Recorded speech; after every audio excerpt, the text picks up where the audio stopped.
Hello, everybody. We are playing Crusader Kings III.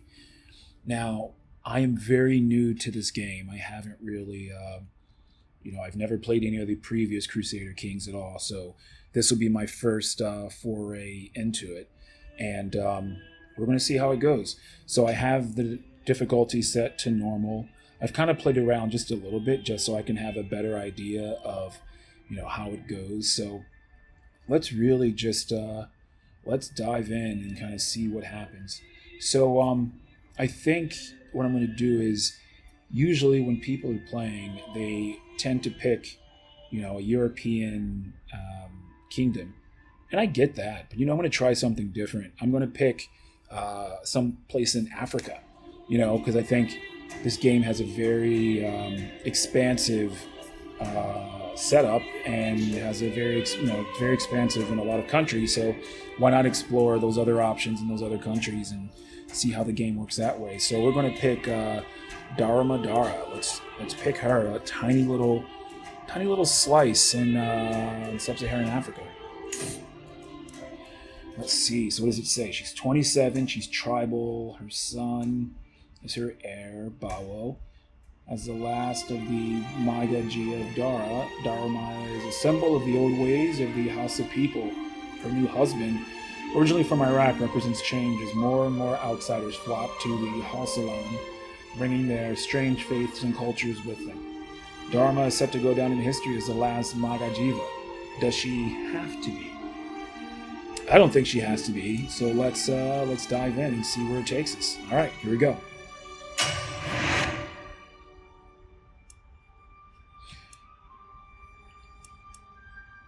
So we're just going to save this, and we're good.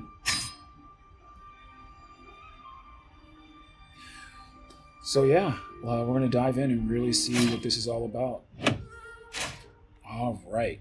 So one of the big things about this game is usually when you start, the first thing you do is not just go gung-ho. Actually capitalize on the screen and kind of see where you are. So right now she's got 886 soldiers. She has no renown really at all. She's very insignificant. Not that much piety, not that much money, and just a little bit of prestige. So the first thing we're going to do is we're going to go into her lifestyle here and see what she has. And it's because of your diplomacy education, you gain 30% more experience in this lifestyle. So she's really good at that. But I want to try something just a little bit differently and see how it works. It might not work. It might. We'll see. But it looks like she's got 23 diplomacy, so she should be really, really good at that. So I'm not necessarily worried about that right now, but I do think I want to do something about her financial situation because it's kind of low. So I'm going to pick stewardship. I'm going to go against the grain here. I'm going to switch to wealth focus so that we can build some income. And we're going to start there and see really where that goes.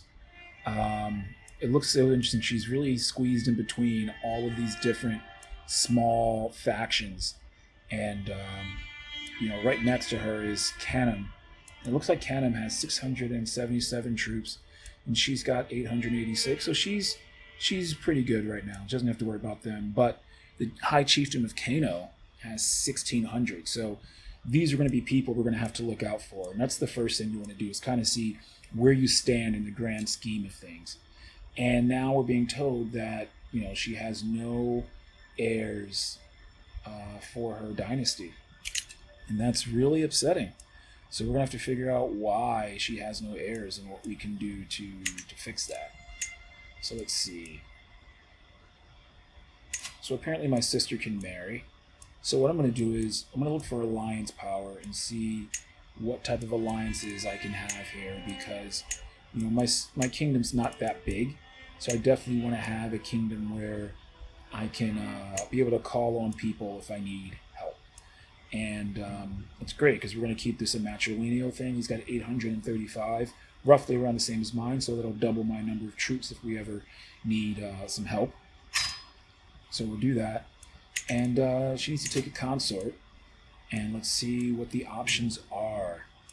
Let's see. He looks all right. No inheritable traits. He's lustful, diligent, cynical. He's greedy. Oh, he's got really bad diplomacy and he's chaste, so he's not very fertile. So I don't think we want to go with that one. This one's lowborn. Well, they're both lowborn. Cynical, I guess that's okay. He's diligent and lustful. Fine, we'll pick him. All right. So the next thing we're going to do is, look at her succession. He said that there's no one to pass it on to. So let's figure out why.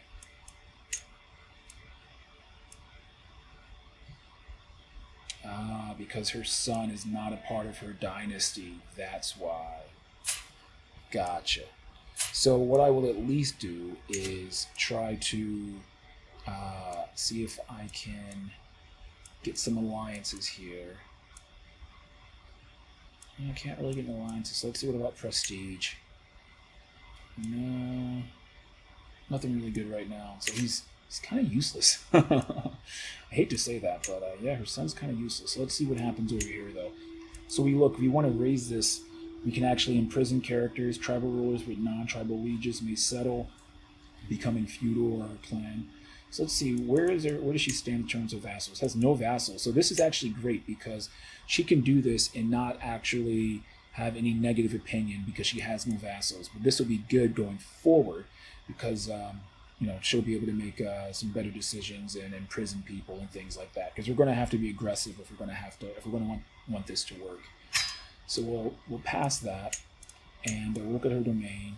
So she's got Daura. So this is where she stands. So let's go in here and let's see what we can do to kind of build her up a little bit. She has no money. So what we're going to do is we're going to really have to get some money. So I think the first thing that we're going to do, which is great with tribal groups, is that you can raid, I believe. So let's see if that's actually an option. Actually, before that, let's look at our council. Let's see who we have. Our chancellor is 14, so that's really, really good. I always see where they stand just in case I want to swap them out for someone better. Her marshal is at 6, but we can actually swap them out and get this one because 10 is much better than 6. And if we're going to be leading a military, we're really going to want to have some super effective, very powerful people. Oh, I see. That's what happened. Okay, so I'm actually going to swap them back because she's... I want her because that's higher. And let's see. Damn it. I guess that's the best that I can get right now. Oh, it's not good. I'm not getting a lot of good options here. The Spy Master is at 15. Oh, I can recruit this lady, but she's going to cost 3. And what else does my Spy Master have, though? She's got 15 of that. Okay. I think everyone's fine for right now. So the next thing I'm going to do, though, is I have her betrothed. And once her spouse is selected, we're going to do that. The other thing is we're going to look for a physician. Because you're going to need physicians to help with any health or anything like that you will definitely need because your characters will get sick. Seek the aid of the spirits. So let's do that. We're definitely going to need some help to see where we're going to go from here. And let's see here. And we'll give 15 because we don't really have that much money. And then let's see what's this. Hold mystical communion. I've never seen this one before. Okay, we're going to try that. Right now it's all about really just trying to get her, top notch and stacked fresh out the gate. How many champions does she have? She's got 6 knights, so that's great. Let's see where they stand. So definitely want to make sure that her top tier people are in this. All right, we're good. She's good for now. So let's start playing and kind of see what happens. I do want to look at, she has no heirs or anything, so this is really just, it's going to be a very interesting situation. She can recruit men-at-arms, but, they cost prestige, and I don't want to necessarily use them until I actually need them. But I do think we're going to need some raiders, because we're definitely going to need some money. So that's probably going to be the first thing that we're going to do. And I'm going to select the raiders. I'm not worried about it because it says 6, but they will eventually build up to a higher number. So let's see, where can we raid? These guys are 15, so we're actually going to go down this way. We're going to raid these guys and kind of work ourselves over here. We're allied with these guys, so I don't want to do that. So let's dive in and see what happens. Asada pours my offering onto the ground and starts walking around it in circles. O spirits, hear me. I call upon you to grant your aid to this petitioner. Asada chants. She begins moving faster, dancing now. Her movements become more frantic, sweating, shining on her face. Eventually she reaches a crescendo, barely finishing the dance before collapsing to the ground in exhaustion. Stillness and quiet return to the glade. Everything seems exactly as it was before. That sucks. So nothing really happened, but I spent the money. Alright. Oh, now I'm getting sick. My communications with the divine have been different lately. They no longer make me feel ecstatic, but instead weak. Today, I cannot even muster the strength to get from bed. Oh no, she's ill. This isn't good, especially if she's supposed to, carry on her dynasty. Gladly accept your marriage proposal. Your sister Shawada and my brother Sabe will be joined in holy matrimony. All right. Court physician. Ooh. This is going to put me in the negative. Let's hold off for the moment. We don't have the money to do that, and I don't want to start her off in debt. That's just not a good look at all. So the other thing I'm going to do is not have her be a commander because I don't want to risk her dying. So I switched her out. For generations, Houseland has been ruled by the Magajia, and the line of matriarchal rulers of which I'm the latest. Our traditions have served us well, but the world is changing. The heroic deeds of my husband, Bayajida, have earned him great wealth and respect. Though as he hails from distant lands, his successes also portends great change for my people. My son is the apple of my father's eye. Through a mere babe, I wonder if he will identify more with his adventuring father and my own legacy. Let's see. He will become the new player heir, becomes the House of Daura. Let's see. You get the law female preference. Becomes the House of Daura, gains the trait disinherited. Your sister will remain the player heir. Oh, this is interesting. This is very interesting. Let's see. How's he doing? If he becomes a player's heir, it kind of changes the entire house of female rulers. And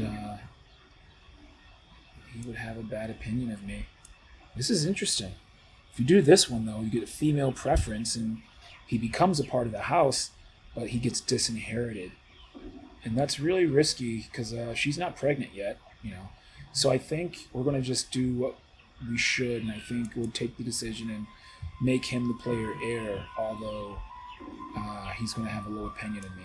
Where's the opinion stand? Something, we can always sway him and make him like me later, so let's do that. He will carry the traditions. He will be the new heir. So what we're also going to do, though, is, sway him to get him to,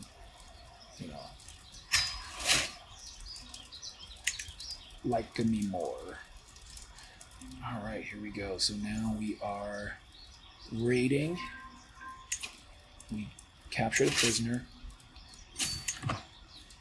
Oh, actually, let's go there. There's money there.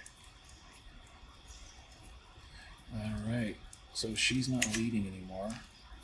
While that's happening, while that stuff's happening, I like to look at the decisions window and see what other options are popping up. Because the next thing that we're going to do is we're actually going to build within her holdings that she controls so that we can, start cranking out more levies and more gold. Because right now she's kind of, not much is really happening with her right now.